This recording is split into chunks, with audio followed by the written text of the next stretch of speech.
তোমার তো আম্মা আগেই বলছিল আরো দুই একটা বাচ্চা কাচ্চা নাও, তুমি তো নিলা না। একটা মাত্র মেয়ে তোমার, কি পরিমাণ জ্বালায় তোমারে। আমার মতো যদি তোমার আরো দুই একটা বাচ্চা কাচ্চা থাকতো তাহলে কি চিন্তা করতে হইতো? মেয়ে চলে গেলে ছেলে দিয়ে বাকি সকাল পূরণ করতাম। আমরা তো চিন্তা করতেছি আরো একটা বাচ্চা নিবো। আমি বলি কি, নুরিকে এখন আমরা বিয়ে না দিয়ে এইচএসসি পরীক্ষাটা দেওয়াই। আমার কপালে খারাপ, আমার মেয়েটাই কেন এমন হলো? হ্যাঁ, ছোটবেলা থেকে ও শুধু ছেলেদের সাথে কথা বলে, একদম তোমার মতো হয়েছে। আমি ছোটবেলা থেকে মেয়েদের সাথে শুধু কথা বলতাম, প্রেম করে বেড়াতাম। তুমি ছোটবেলা থেকে মেয়েদের সাথে কথা বলো, প্রেম করো, আমি তো বলছে। মা, প্রেম করা কি খারাপ নাকি? এটা কোনো অন্যায় না। নুরি তো অনেকক্ষণ ধরে দরজা আটকায় রাখছে। নুরি কি আবার? নুরি, তুই আমার একমাত্র মেয়ে, তুই না থাকলে আমি কি বাঁচবো বল? তুই যদি এমন করিস তাহলে কি হয়? তাহলে এখন আমাকে কেউ বিয়ে নিয়ে প্রেসার দিবা না। ওকে কেউ কোনো ধরনের প্রেশার দিতে পারবে না। তুই আমার মাথা ছুঁয়ে কসম কর, তুই কোনো প্রেমে টেমে পড়বি না, কোনো ছেলের পাল্লায় পড়বি না। এটা আমি কথা দিতে পারতেছি না। তুমি ওকে পড়াতে পারবে তো? জি আঙ্কেল, পারবো। গার্লফ্রেন্ড আছে? জি না দাদি। প্রেম করো না, তাহলে তো সমস্যা। না দাদি, কোনো সমস্যা নেই। আমি ক্লাস 8 থেকে স্টুডেন্ট পড়াই, আমি ওকে পড়াতে পারবো। আপনি শুধু আমার জন্য দোয়া করবেন।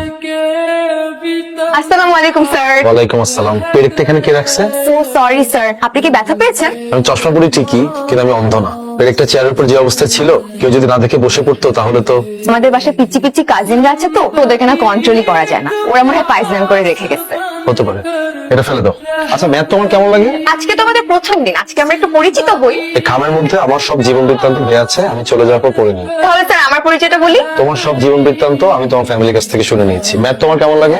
আজকে ম্যাথস না পড়ি, আজকে ইংলিশটা পড়ি আমরা। তোমার ম্যাথ বইটা দাও।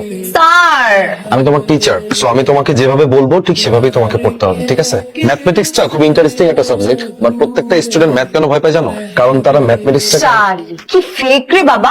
স্যার দেখেন আমার বান্ধবী সেদিন আমার সাথে নিউ মার্কেটে গিয়ে ব্যাগটা কিনছে রেপ্লিকা, আর এখন স্ট্যাটাস দেখো আমি অ্যাব্রোড। তোমার ফোনটার দিকে দাও তো। কেন স্যার, আমার ফ্রেন্ডের আইডি লাগবে? দিতে বলছে তোমাকে ফোন। সিজা।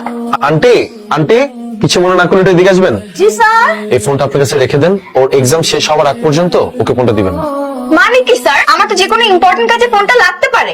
তুমি তো তোমার ফ্যামিলির সাথেই আছো, যে কোনো প্রয়োজনে তুমি তাদেরকে পাশে পাবা। আন্টি, ফোনটা আপনার কাছে রেখে দেন। আচ্ছা, আমি যেটা বলতেছিলাম, খাতার উপরে সবসময় সূত্রগুলো নোট করে রাখতে হবে। খাতার উপরে সূত্র থাকবে এখন থেকে, এসব লাভ সাইন এগুলো খাতার উপরে রাখা যাবে না। ফটো ফ্রেম সরিয়ে এখানে স্টিকি পেপার দিয়ে এখানে সূত্র লিখে রাখবা।